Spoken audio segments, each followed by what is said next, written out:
Hi everyone, Dr. Seth Gerlach with Core Health. Today I'm going to talk about the top 6 causes to adrenal fatigue.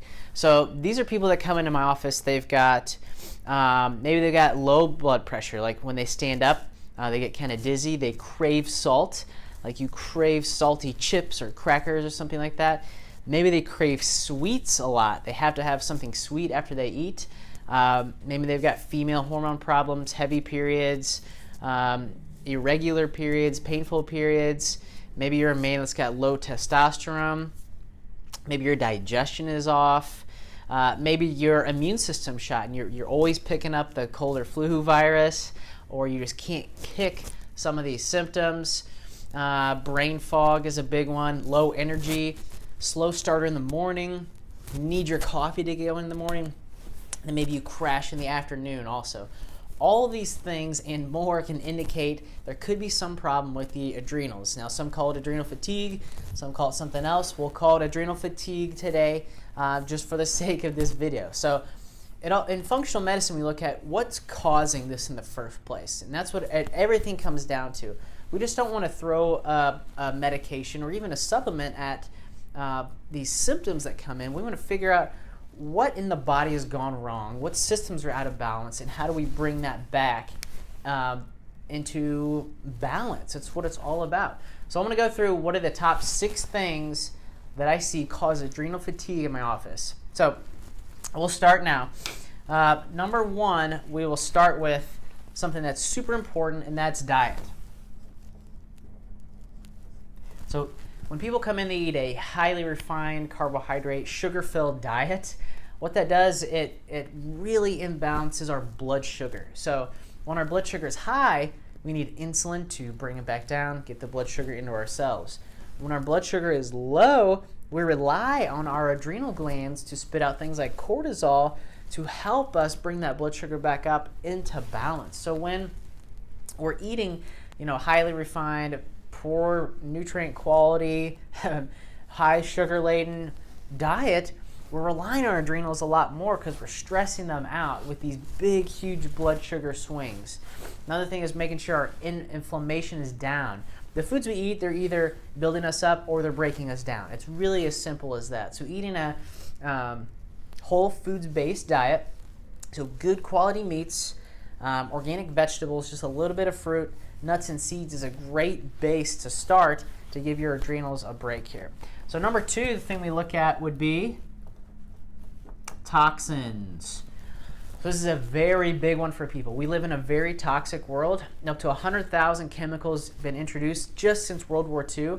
And our bodies are not meant to be exposed to all these different things at once, right? So if you're not very good at detoxifying, or you're just exposing yourself to so much of these every day, this could be toxins in your food. It could be toxins in the air, toxins in your house. Maybe it's mold.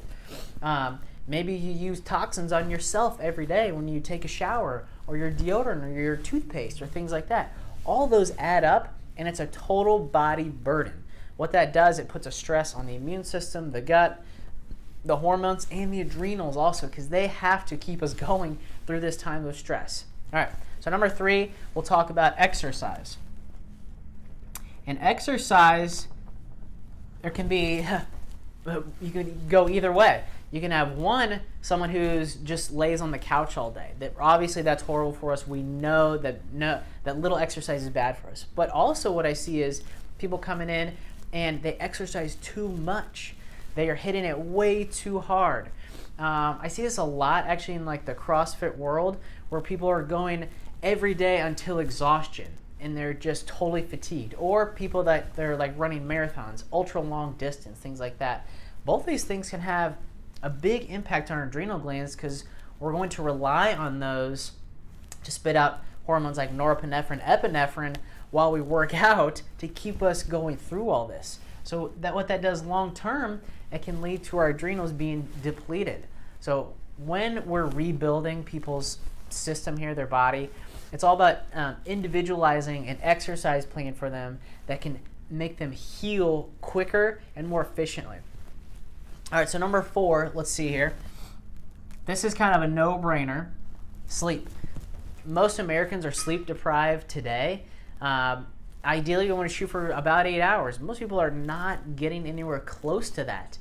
And we see that, in their rooms, people have iPads, iPhones, they've got night lights, they've got all this stuff going on, which keeps our body from getting into a deep REM restorative sleep that can help our body heal and repair.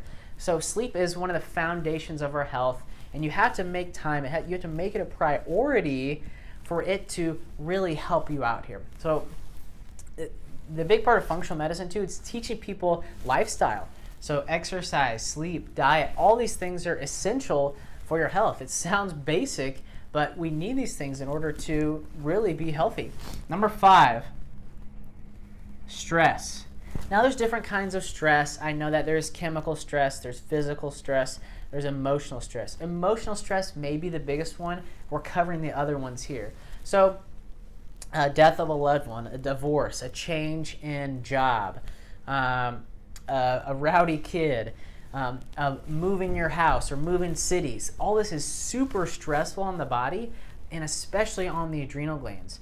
So cortisol is the stress hormone, right? We rely on our adrenal glands in super stressful situations to get us through. The more stress we have, the more we rely on our adrenals.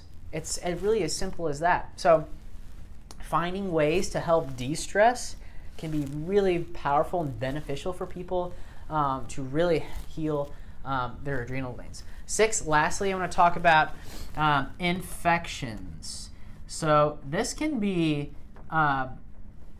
really any infection in the body. So when we think infections, we usually think, oh, I get a cold, I get a flu, my immune system kicks it, it's done, whatever. I'm talking about chronic infections here, things that linger longer than a few months, even longer than a few days usually. So these things, like it could be Epstein-Barr, it could be cytomegalovirus.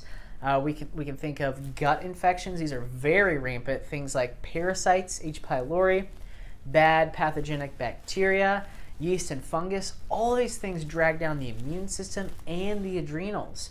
So usually what we do, we make sure someone's adrenals are ready, and then we go back in and eradicate whatever infection is underlying the problem in the body, causing the immune system and the adrenals to go haywire.